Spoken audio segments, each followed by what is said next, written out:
So today we're going to be discussing Module 12 out of the Clinician's Handbook. And Module 12 is about knowing and doing, moving on, and relapse prevention. And Jeremy is going to lead the discussion. So he is Jeremy Schuman. He's a licensed psychologist practicing in St. Louis, Missouri. He's clinical director at a group practice of about 20 clinicians and has a small training program for CBT therapists. He hosts a weekly seminar training beginner therapists in assessment and treatment of OCD. And the start date for his next cohort is coming up September 12th. So for more information, you can email him at jeremy@mindfulstl.com. And when he starts presenting, I'll drop that email in the chat. So Jeremy, yeah, if you're ready, then please feel free to share your screen. Yeah, thank you so much for that introduction. And I want to echo Mary's sentiment that I'm very new to this stuff as well, and I'm still figuring out some of the nuts and bolts of things. So I'm presenting from a place of we're all in this together learning. I hope I'll be able to answer questions, but I will also defer to other people here who have done a lot of work in this area as well. And hopefully Fred joins our group. I didn't see him in there when I went to full screen because he's been so valuable to answer these questions. We appreciate his time so much. So if I can go back to full screen here. It's not working. Are you guys seeing this full screen, or you see my stuff over here? Oh, Zoom slideshow. Here we go. There we go. So we're on Module 12, which is our final module, and it's coming at the end after we've done a whole lot of wrap up where we've set up all of these processes and skills that we're able to use. And in our final sections, we're recognizing our authentic self. We're trying to center our authentic self as ourself instead of our feared self. And as we start to make progress with that, the reasons to doubt in the first place don't seem to be popping up as much anymore. They're starting to become irrelevant. And so we've made these leaps in knowing. Now it's time to move on and incorporate the doing as well. So what we're going to talk about today is a couple points here. The first is, if you really know, you will act as if you know. And next, what we're working on here is really getting to a sense of mastery with this model where clients will be able to apply this stuff without us being there, and we don't really want to move to termination until they have confidence in that. We're going to talk about how additional skills can be included in I-CBT, especially in these last sessions where we're trying to wrap things up, but there's not necessarily a reason to expect a need to use any extra skills, including something like ERP. We're going to talk about how there is a long-term goal about repositioning authentic self as the self. It's not something that happens as quickly as we would like, so we want to keep working on it after treatment is over. And then we're going to talk about how once you learn to ride this bike, even if you fall off, you can get back on. If you keep doing the stuff that has worked for you during treatment, there's almost like a baked-in relapse prevention plan, because we're doing reality sensing all the time. Once you see it, you can't unsee it. You just keep doing it, and it gets really reinforced that way. And there's a little bit of relapse prevention logic as well about knowing what my triggers are going to be and being able to sort of cope forward, or cope is maybe a wrong word, but plan forward for what tricks and cheats are going to show up. How am I going to get confused here? So to start with, we need to really understand what it means to know. And I'll tell a little story about my kids here to illustrate this point.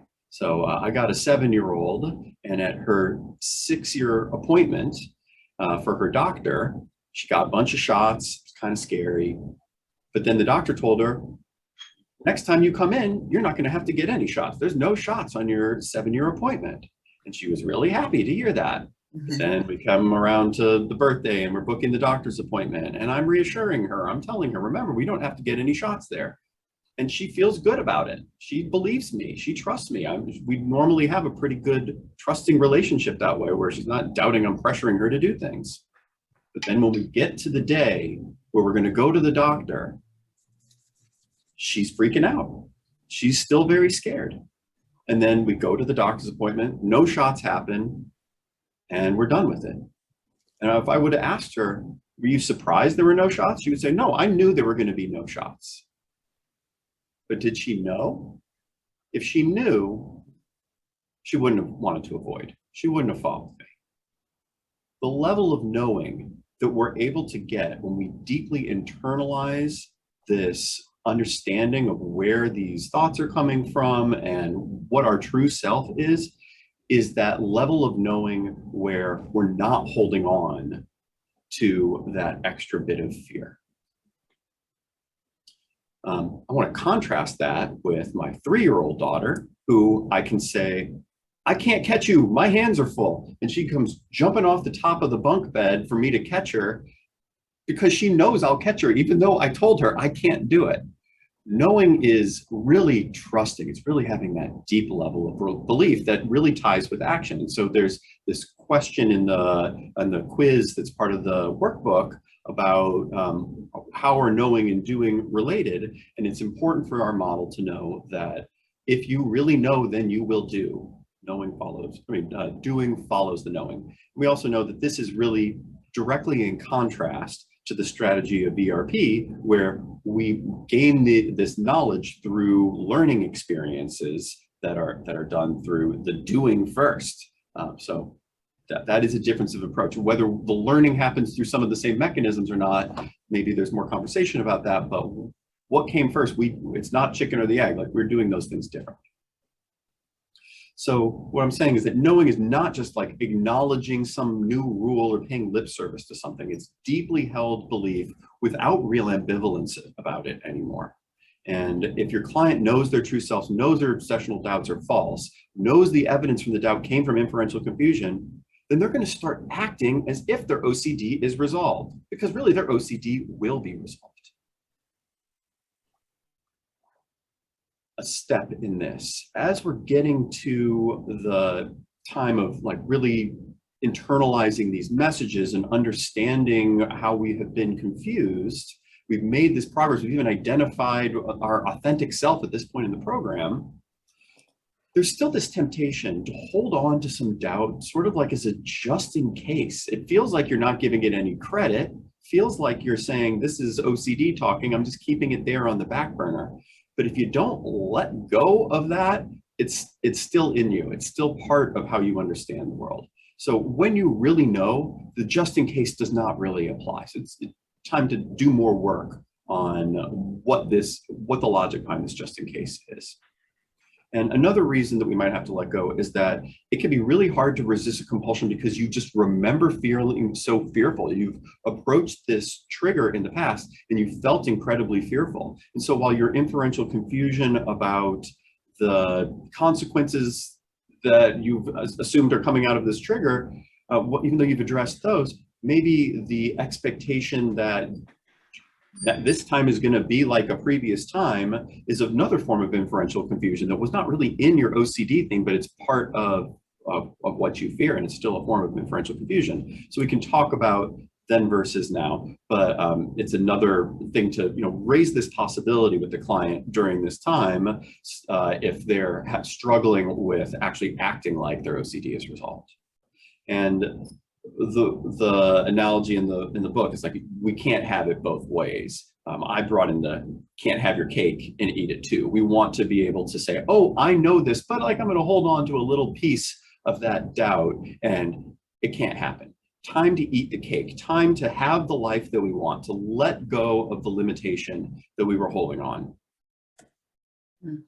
Because what we're going for is really mastery of the material, not just coping, but feeling a level of mastery. And again, that's not to say that there's no obsession that ever pops up, but there's nothing that ever triggers a vulnerable self theme, but an ability to return to that sort of functional certainty and knowing who you are should feel as if it's not an equivocal thing that makes you feel so doubtful anymore.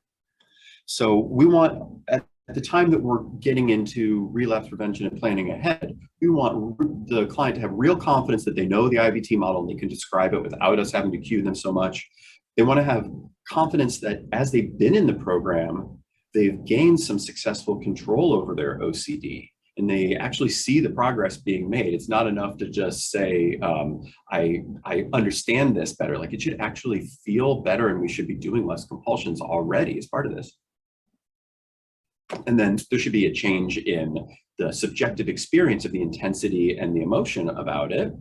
And then feeling like my life is getting better because I see the diminished importance of OCD. Like, it doesn't impact my life. My life looks different than the way that it does before. So if I could define what this mastery really is going to be, it feels like this repositioned focus towards a desired life or lifestyle rather than having effort given to avoiding this feared self. There's so much lifestyle effort given to what ifs about feared self that I should really feel like my thoughts during the day are geared towards what I want with almost nothing going towards that feared self. Because of that, because we want mastery, it's okay to spend some time consolidating some learning around this last phase where we've covered so many of the skills. We're trying to put it together. We're trying to apply it. Commonly, we'll need to go back and look at those tricks and cheats of the OCD con artists. Now, we had that presentation. I was the one saying, I don't think we always even need to go into that, because if we see the reasons, we don't need to get into any sort of disputation of this at all. But as I'm reading this last chapter, I think I'm kind of coming around to seeing what some of the value of that is. That if outside the bubble, you can see the distortions that are going on inside the bubble, it's not the same thing as arguing your way out. And it is a deeper level of learning. It's like being able to touch the reasoning without going into it. So there's probably some good work that we can do there. And the other one that is just the most foundational skill that we're using is the reality sensing skill. So going back and repeating the elements of that module may be well advised if the client is struggling with that at all. It's really at the core of like what the action that we do in I-CBT is. Sometimes like a new obsessional theme will either be like just disclosed now, or it'll bubble up fresh and we don't have a easy grasp on applying the tools to it. So we might even start over at the beginning and repeat it again. And it's going to make it take more than 20 sessions if we're doing it with that approach. But because our goal is mastery, I'm not trying to kick people out the door until they've achieved that. So this has been a interesting read as I have listened to some of the conversation in the IOCDF town hall between Fred and John Abramowitz and Kyle King, where they talked about, well, there's an exposure element to this as we're doing reality sensing. Like in your life, you're encountering things that are triggering to you, and you're having to basically do response prevention by connecting with the here and now instead of all this rumination that might be going on, or mental rituals, or any behavioral rituals. So they felt like that might be a reason to think that there is an active component of exposure. But at the reality sensing chapter, we're not making a hierarchy and saying, go do this stuff. It's just the stuff that you would be doing in your life, because as you start to see how OCD is lying to you, you want to get some of the stuff back, you're going to naturally encounter it. So I don't see that as a planned exposure. But as we get into these final stages, we have an option. We can use planned exposure. That's not necessarily a problem. We want to do it after. If we're using an I-CBT model, we're going to want to do it after we get significant change in the conviction of these beliefs, though. It's just to resolve the lingering anxiety. And what kind of anxiety are we trying to resolve there?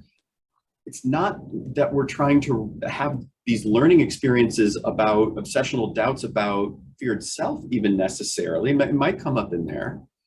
But maybe more it's about emotional and cognitive avoidance. It's what I was saying about the hesitancy to start facing these things, because even though I see these threats as non-threatening now, I have this memory of facing that and feeling really bad, and I might still expect that. We could work on the inferential confusion of that, or you can just do a little behavioral experiment do some exposure and see, did I actually feel that same way anymore? And that may work fine. We may not have to do any habituation at all, but the book does talk about habituation. It does talk about if you go and face this and the anxiety spikes and you sit with the anxiety without doing your compulsion, that anxiety is going to come back down. That can be seen as saying, well, there's ERP in this. But again, we have to remember, we chose to use exposure after we reduced the strength of conviction by going through all these modules.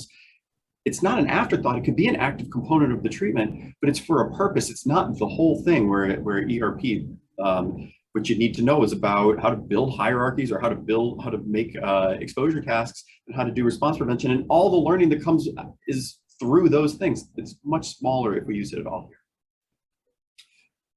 So there's a little role play in the textbook that I think is really interesting here. So this is a woman who had associated red with blood, and anytime she saw the color red, she had to do compulsions around it, but she's made so much progress, but she's still afraid to do a couple things that would have been higher level exposures for her. So what she's saying to her therapist here is like, look, if I don't compulse before I go do this thing, I'm really scared I will get emotional. And that's going to last, I don't know how long, maybe days. And so the therapist is saying, you've dealt a lot with OCD. You saw red at the supermarket. What happened there? And she responds, well, my husband often remarks that I can just carry on in places where I used to have a big problem before. So the therapist is pointing out here, okay, we're grounding in our senses, see what's happening really. You're not experiencing the anxiety. You're trying to use that insight to get her to a place where she's willing to do it. Yeah, that's true, but I'm mostly afraid of the emotion. You know, I can get stuck in this emotion, and she's kind of getting into some confusion here. He tries to bring her back to what she knows about how the model works. And she says, yeah, I know. And he's going back to, so if the doubt is unfounded, the consequences and emotions are also false. That emotion is going to be false. Yeah, but it's still there. But emotions can only hang around so long if they're not serving any purpose. And you know they're not serving any purpose, don't you? Again, he's using sort of like a metacognitive thing here. He says, yeah, that's how I used to be. Okay. Well, good news. There is the law of habituation. If you sit with the feeling, it's going to reduce. And then she's got really quick buy-in to that amount of rationale. So we that's good news. And then says, okay, well, we'll then do basically ERP for any anxiety that's going to show up. And if we think about an ERP model where we call these core fears, though there's a lot of talk with Alec Pollard, but Alec talks about core fears, something proximal will immediately happen, or there's going to be some intolerable feeling that's going to make me melt into a puddle, or I can't handle it, or there's some kind of uncertainty is the way that he sees the three core fears. We're kind of facing that second core fear about there's an emotion that I'm not going to be able to handle through doing this. But again, it's not about the content at all, about this obsession at all. We're able to face this. We chose to face this because we already dealt with the content of those obsessions.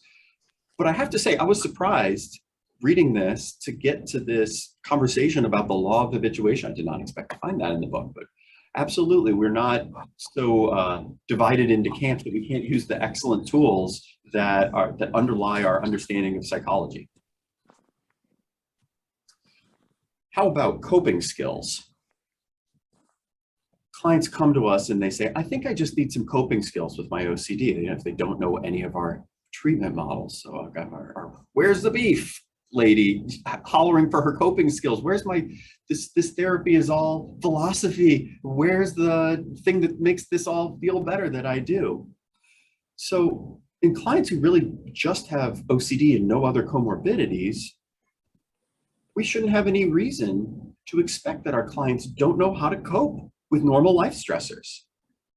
It's not a disorder that creates huge deficits in coping. It's one that creates doubt in ourselves. So it's important to convey to clients that their doubt in their ability to cope that's coming up with where these coping skills really parallels other self-doubts that they've already resolved. And we can ask them this question, is this like a coping skills deficit, or is this just OCD telling you you're vulnerable right now? The coping skills may very well be intact, but inaccessible behind these assumptions that people have about themselves that don't let them activate what they know. As we build these beliefs about self-efficacy, this trust in self, we can check in with what we know very quickly and see, I know how to cope with this situation. I know what to do. I know how to take care of myself. There may be some utility to using an alternative narrative based on the five senses around a fear about lack of coping. Thinking about a time that I coped with adversity in the past, what my five senses were telling me in those moments, to try to add that into who I am as a person. But really, if your authentic self is really front and center in your identity, and you are good at reality sensing, you have mastered that skill, what are we coping with? I like myself. I look at myself and I see what I like. What am I coping with? So coping skills do not necessarily need to be part of an I-CBT program.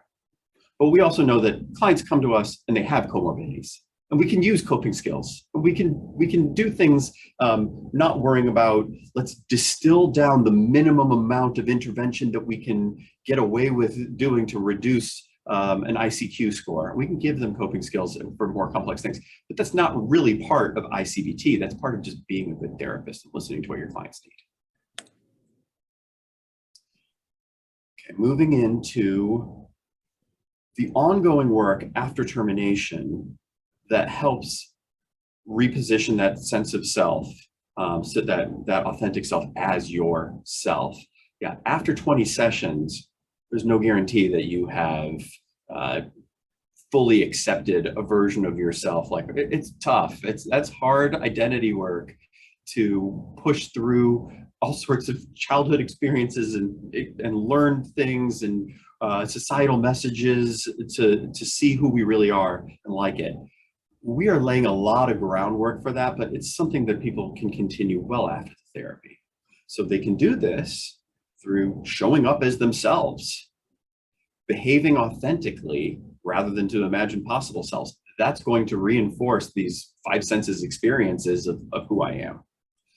They also can, through a lot of the shame and the shameful beliefs about self, they may have had a lot of history where they don't recognize their accomplishments, they don't praise themselves, they explain away positive things and they hyper-focus on negative things. Beyond disputing something like disqualifying the positive, we can put our attention on the positive and make it a real goal that we praise ourselves for all of our accomplishments, and we draw attention to the things that reinforce our authentic positive attributes.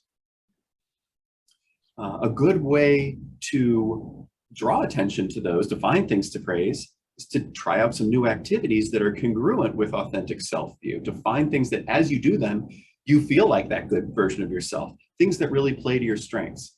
Now, if you were really afraid of your feared self, it would be very intimidating to go spend time on things where you think you're doing well. You need to focus instead on preventing these negative things from happening. So let's refocus our attention into the things that make us feel good about ourselves. And we have to show our authentic self to our family, our friends, the people who support us. I'm always telling clients to take up space. One of my favorite moral scrupulosity, like one-liners, it comes from Bugs Bunny, where I say, ain't I a stinker, sort of as a non-engagement response, where he does something mean to Elmer Fudd, and the kids watching TV are, oh, it just blew up his gun in his face. That's demented. This is scary stuff. And he kind of explains himself away with a little laugh and a smirk and an ain't I a stinker. When we are really in the OCD narrative, we feel like we're doing such harm by being authentic. And showing up authentically takes that sort of global, I see myself, I trust myself. The ain't I a stinker is like, I'm not going too deep into my thoughts about if I'm good or bad. I'm just giving myself the benefit of the doubt here. So we take risks by holding that headspace in our interactions with people who really know us. but it's really valuable to do that. So this is a cartoon from the workbook here. I think the font is probably too small for folks to read, but we got a guy who's got his hands jammed in his pockets and his shoulders uptight, and he's thinking that he's going to hit somebody. And so if he jams his hands tightly into his pockets and hunches his arms close against his body, he won't lose control of his arms and go flailing and hit somebody. And that way people will know that he's safe. But then he walks by people and he's got his whole shoulders hunched and his face tight and his hands in his pocket. And people say, what's that weird looking guy doing? You think he could be dangerous when that's everything that he doesn't want to be. But if he walked by strolling casually and they look at him and say, oh, he looks fine, he looks confident to be here, then he's going to get feedback from them through their facial expressions that he is a safe person.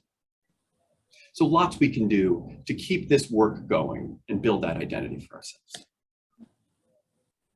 As we get towards the end of all the learning about this, we've talked about how a doubt is a primary inference. We don't like the word intrusive thought in this model, but clients at this point may have not completely internalized that, and they may have made progress with holding back on compulsions, but they may still be reporting that there are thoughts buzzing around in their head like a fly, that they didn't ask for these thoughts to show up, they just showed up. And they may have done some ERP work in the past. They may have had an ACT therapist who emphasized one part of diffusion without any of the other committed action or things like that, parts of ACT, and think that the only thing that they can do is to leave these thoughts alone. They'll buzz around and like eventually they will move on and pass. But we can take a page from metacognitive therapy here. There's some research that suggests that thought is a behavior and that it's volitional. And that if we are revisiting these thoughts again, we must believe that they serve some value to us. And this works well with the IBT model because doubts are actively inferred. So if I'm getting what I might call an intrusion, if I look at that as an inferred doubt, then there must be some value to holding on to that doubt based off of the beliefs that I had that led me to infer this doubt.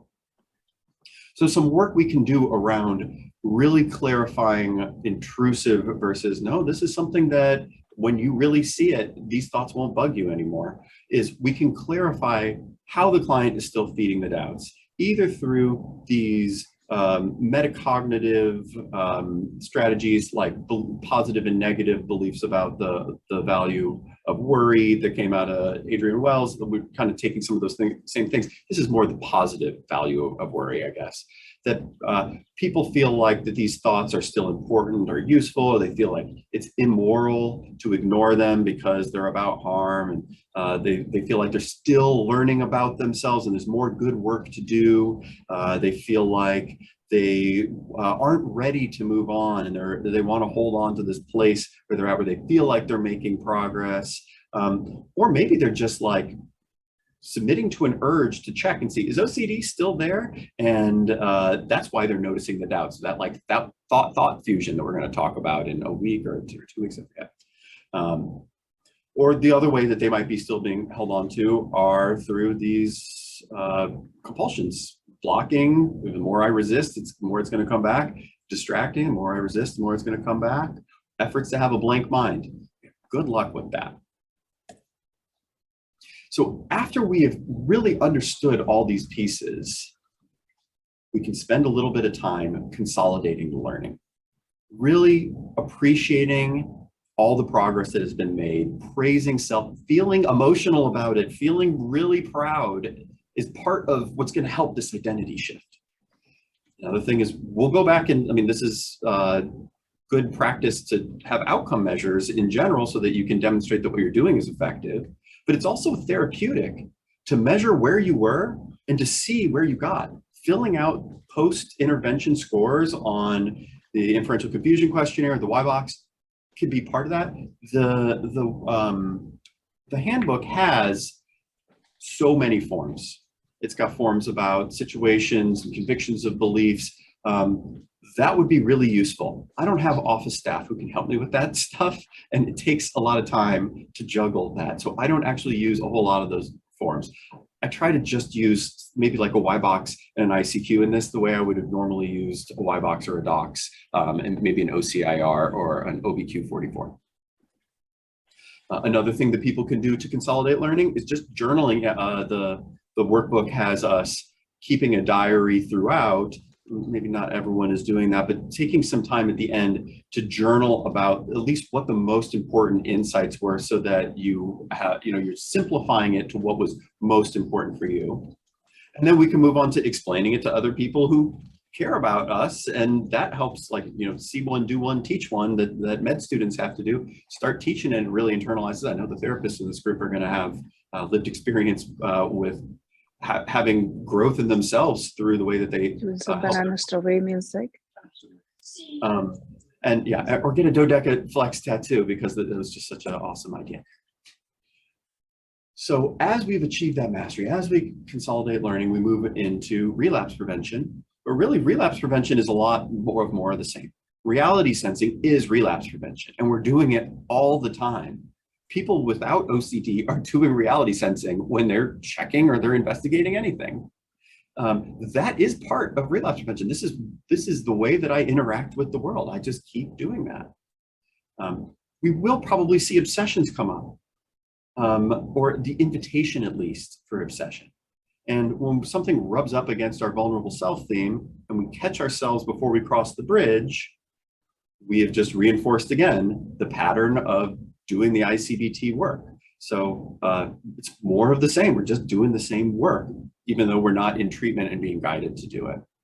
And this whole thing about doubts being inferred, that doubts are created. If you don't create it, it won't appear. If you keep catching yourself over and over and over again, you're not going to be creating these feared narratives in your life. They're not going to show up in the same way.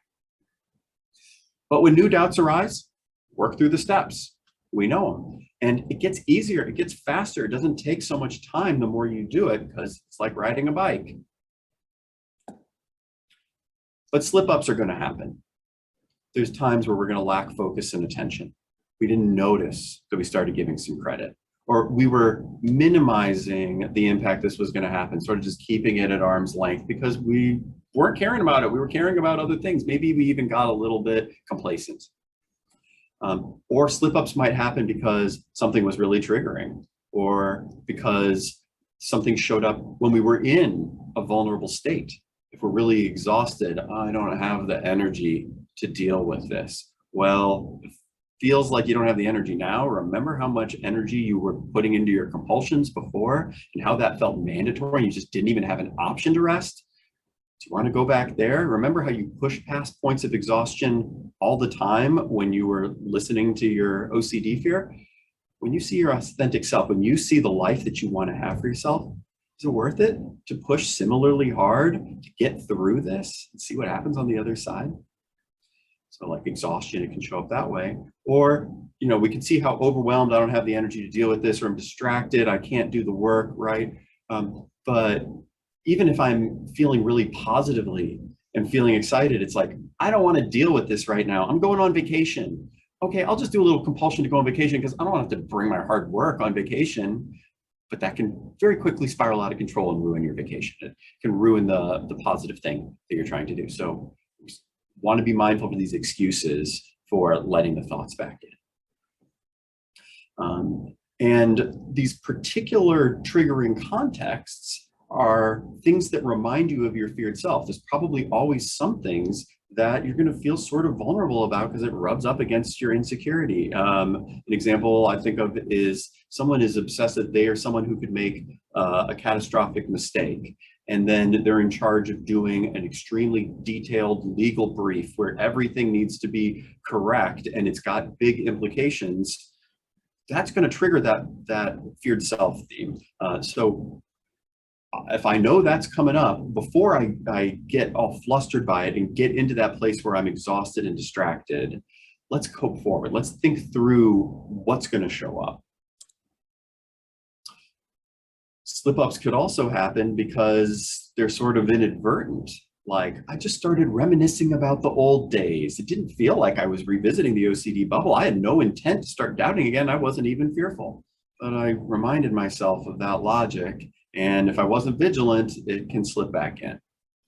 Or I was feeling really safe from the OCD. So I let it in a little bit because I was minimizing it. I thought it was just completely harmless. I didn't realize that what I was doing was letting OCD in. I thought I was totally competent to let this amount of these thoughts into my life.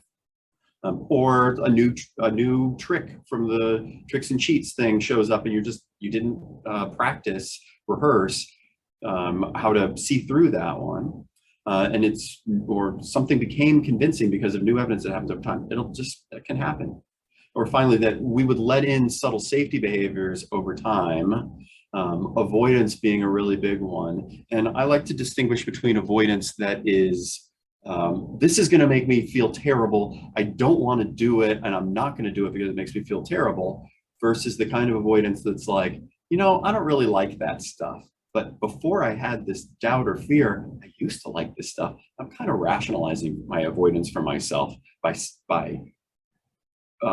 losing parts of myself and acting like the anxiety is more central to my identity than authentic self stuff. So that's one way that it'll come in, is that passive avoidance. But other subtle safety behaviors are like, oh, OCD might be showing up. Let me check for it. Well, I start the checking and I'm vulnerable again. Or I start reassurance seeking over some project because I didn't think of that as being a compulsion. Or I'm doing mini rituals I'm not even noticing, just these tiny 1-second things. Maybe I took an Our Father that I used to say 20 times and I turned it into a single word or a single letter. That doesn't feel like what my OCD used to feel like, so I'm safe, right? Well, not necessarily, it's a mini ritual. Or I start doing testing behavior again because it feels justified to do behavioral experiments to know how the world works. But when we repeat them, we can get lost. So to plan ahead, it's helpful to identify things that are coming up in the future that are going to give rise to obsessional doubt. And the workbook has a worksheet to help you do that, that has examples of situations that you can start coming up with. Well, this is how it might touch on my feared self theme. And planning ahead, we want to make sure that we have some mechanism that's going to allow us to stay mindful, to remember, not lose track of these insights that we've had about what our feared self theme is, or what our most commonly used tricks and cheats are, even when the symptoms are hardly noticeable. A couple of years go by, you might not remember that phrase that you used to describe your feared self theme that felt so powerful when you were talking with your therapist. So like, let's keep that close. Not, I need to drill this every day, I'm so scared that it's going to come back. Not hypervigilance for feared self theme coming back. Just normal everyday reminders of what your values are. Just having it somewhere without interacting with it in that compulsive way. Then when we encounter things that are going to rub up against that feared self theme, we proactively are anticipating what the obsessional doubt sequence is going to be. And we can run through it without ever having to go through it, not having to slow ourselves down and see what we just did and walk back from that. But we can actually catch it before we ever go there at this point. And then we can see how we're going to approach the bridge. And we can rehearse seeing those doubts start to come up because we triggered them on purpose, but not crossing the bridge, and build expectation for this is what it's going to feel like when that event does show up. When we do that, we should be explicit that what we're doing is dealing with obsessional doubt. We still want to keep insight about reasonable doubt versus obsessional doubt, and practice labeling doubts as obsessional before it ever shows up in that moment where we can say, oh, I'm lost in that imaginal absorption about this obsessional doubt. So to do this, it's helpful to label some characteristics of the situations that tend to touch on your feared self and look out for them. And then notice these patterns that tend to make us feel insecure about our authentic self. Spend a little bit of time describing this for ourselves so we're really aware about it. And then we'll be able to predict where we'll benefit from rehearsing these steps before facing stressors. And if we are in our relapse prevention phase and we're done with treatment and we're still struggling with is this a doubt or not, we go back to our 3 questions. Does it touch on my theme? Is this a doubt versus a worry? Or is this that old OCD feelings? Is that flavor of OCD that I knew before? If the answer to all 3 of these is yes, then this is an OCD doubt to be dismissed. So we're repeating what we need to repeat. We're going for this mastery. We're getting this deep learning. We're getting authentic self positioned as the self as much as we're able to. We have a plan for how that's going to go on into the future. We have a plan for how we're going to address new things in the future. And we get to make our decision to stop therapy if we have these things in place. So then our clients are they're the experts on what recovery looks like. At the point where they get to mastery, they're going to be able to tell us what it feels like. And I've been just such an advocate for this, that when you work with folks in any population, if you are not someone who also has lived experience with that, talk to folks with lived experience to learn what it feels like and what recovery looks like. Recovery is not a decrease on a Y box, is a subjective experience. And only folks with lived experience can describe that in ways they deserve the biggest seat at the table about that. That's all I can say about it. But in general, we can see that there is less duration noticing obsessional thoughts. Just don't stick around so long. The fly buzzes out a lot quicker. And then after we get that, then we get less emotion when the obsessions do come up. And then after we get that, then we finally get this reflexive rejection of doubts and urges to engage in compulsion. Because we see the lack of utility. It's obvious, so it becomes very reflexive. Again, from the quiz, these in the workbook, these really help consolidate learning points for me by making it so seriously, is that integrating I-CBT implies I automatically apply what I learn without effort. I should be a lazy dog about this. It should just be easy. At the very conclusion. So reference from the handbook, and as we close up therapy with our clients and they've made all this amazing progress with us, they may feel sad about the ending of this wonderful journey that they've been on, but we can always guide them with our 90s rock music icons, wisdom that every new beginning comes from some other beginning's end, and that the new beginning they're embarking on in their life, where they know who they are, is going to be even more rewarding than trying to stick around and fight with this stuff forever. So thanks for listening to my presentation. I'll open it up for questions.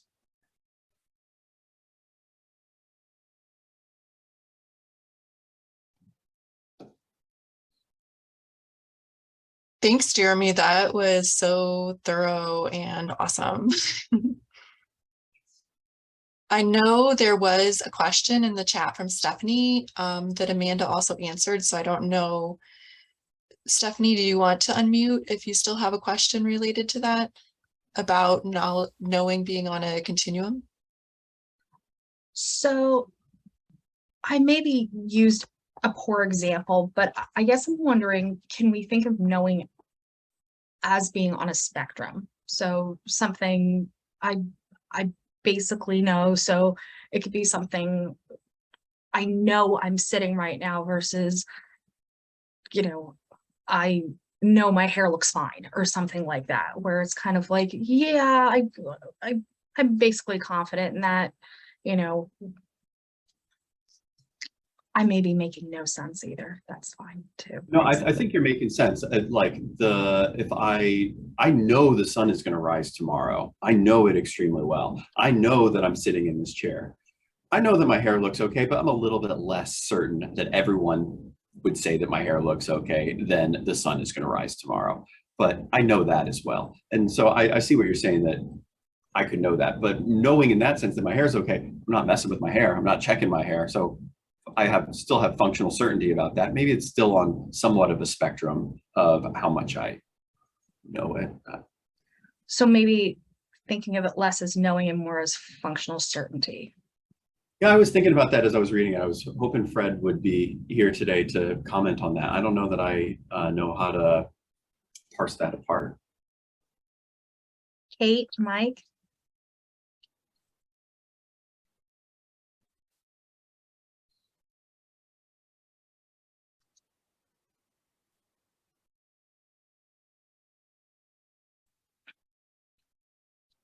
I think I can't really see that much utility in a distinction there. When they have functional certainty, then they will act as if the OCD is resolved.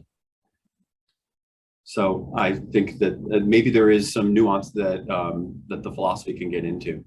But as far as like applying the model, I think that, you know, your grasp on it is where it's, you know, as good as it can be on what we're trying to get out of that concept of knowing.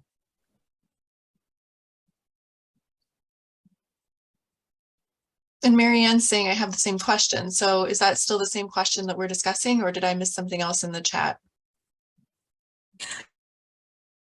Question that I had last week, and it was sort of like, and I think Fred answered it a little bit last week, this idea of like drawing a line in the sand between kind of knowing and not a real doubt, what is an unreasonable doubt, you know? And I know that's a little bit different, but that's sort of like, that's been my whole struggle, I think, with I-CBT. I'm like, still, and it's so intuitively appealing to me, but that piece, like, and I understand the reality sensing. I mean, I'm picking up all of this, but there's a piece of it that just feels a little bit slippery.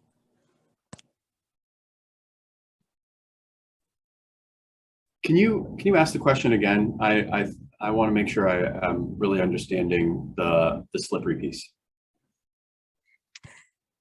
Well, I mean, going back to, I think, what Stephanie said, my question last week was a little bit different, but it kind of, this week, this idea of knowing, when you said that, Stephanie, I was like, yeah, I had that same kind of thought, is knowing on a continuum, you know? I like what you said, Jeremy, about functional. I guess I still go back to like, is there a line in the sand between functional and unfunctional certainty if we're using that language, right? So what makes something functional versus not functional? Because at some point it's like, you know, the house of cards falls when the client kind of realize it's not functional, or it's unreasonable doubt. So functional certainty is, we're saying functional certainty here. It's not, I'm not getting at it from a place of one kind of certainty works for you and it's functional and one side is unfunctional. What I'm trying to get at is, we use the word certainty as 100% certain, and there are no absolutes in life. So as a working definition of certainty, we're going to say good enough certainty, and that's functional certainty. Functional certainty is, it's close enough to 100% that I am acting as if it is 100%. Is that answering that? Sorry, I was muted. Yes, that does. And that actually is kind of how, in my mind, I've sort of reconciled like the I-CBT notion of, you know, certainty and sort of the traditional ERP model. I don't know if that makes sense, but that talks about, you know, you do have to tolerate some like functional, some, I guess, uncertainty theoretically, but we're like not worrying about that. It's kind of thing. Well, and there's reasonable doubts where we do have to accept uncertainty about them. When doubt is reasonable, we are not trying to get to a place of functional certainty about it. There are the difference between these where this debate has been is around that, like, it's that uncertainty is core to what OCD is, and the argument that we've been making here is that uncertainty and not liking uncertainty is very common. It underlies a lot of different processes. It's in healthy people as well. And learning tolerance of uncertainty is a good, healthy, like, emotional skill to have. And so in these times where there is reasonable doubt, we very much would teach acceptance of uncertainty. It's just, that's not I-CBT. I-CBT is about when we recognize an obsessional doubt that's not reasonable. There we get to a place of functional certainty, and we're not accepting real uncertainty about that.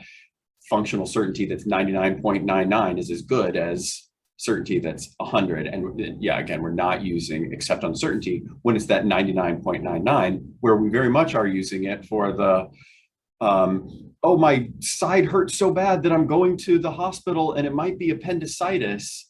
Well, yeah, that's a reasonable doubt. Is this just gas pain or is this appendicitis? I'm going to act as if I don't know, and I'm going to have to tolerate the uncertainty of that while I'm driving to the clinic, or while the doctor tells me you got to go back home. Well, if the doctor tells me to go back home, maybe I do have functional certainty. I guess my appendix wasn't in trouble. Does that help clarify that a little bit more, that difference between reasonable and unreasonable doubt and how we use acceptance of uncertainty in one and not the other? Yes, very much. Thank you. Thanks. From what I'm gathering is the functional certainty also has to do with actual behavioral functioning. So, I know that the next step I may take, I could trip over my feet, but I'm still going to take that step, even though I may trip, because people trip. So yes, it's still how we're functioning. Oh, I like that. Does this term come out of anywhere? I think the first time I heard the term functional certainty was in the research roundtable, and I think it was Kyle King who actually said it first. I think that's the very first time I heard it, at least. I like your definition of it a lot, Stephanie. Of like, if I'm certain, then it will show up in my behaviors, and that I'm functioning as if it is certain. But I also like the other side of it of saying, well, it's good enough certainty. Does it come from somewhere? Anybody know that? I think of it as like kind of like you can exist in a world where everything is uncertain, right? Or you can exist in a world where you round up and have functional certainty. And I think I said this in the chat, but during that video with Abramowitz, he said, well, isn't it just accepting uncertainty? Like, aren't you accepting that you don't know for sure? And it's like, yeah, but not really. Like, you're not living from the mindset of, well, I don't know anything, I guess it's all possible, to saying, yeah, I'm willing to say, 96% is enough for me. You're taking a different stance. You're like wearing it's a different lens than saying everything and everything. And so when I think of functional uncertainty, I think of like, I don't know if the sun's coming up tomorrow. Like, I assume, but I'm not gonna live in a world where I say like, I don't know, maybe it is, maybe it's not. I'm gonna live in a world where I say, yeah, it's going to. Right. And that allows me to function, because if I were to accept uncertainty that the sun's not coming up tomorrow, I mean, that doesn't do anybody any good. It's like the certainty that allows you to function. Yes. And you guys have seen some of my posts in the group. Like, I am extremely pedantic. I talk a lot. I cover all of everything. If anyone was going to be stalwart around, well, maybe the sun isn't going to rise tomorrow, like, that stuff really appeals to me, but it still feels ridiculous to say the sun isn't going to rise tomorrow. Like, I'm all about, let's get into the nitty gritty, but who can live with that level of pedanticism? I have a hard enough time being as picky as I already am. I think what Kate is saying is a really good way of having a life that makes sense and is a happy life, in addition to like parsing out the absolute accuracy of everything.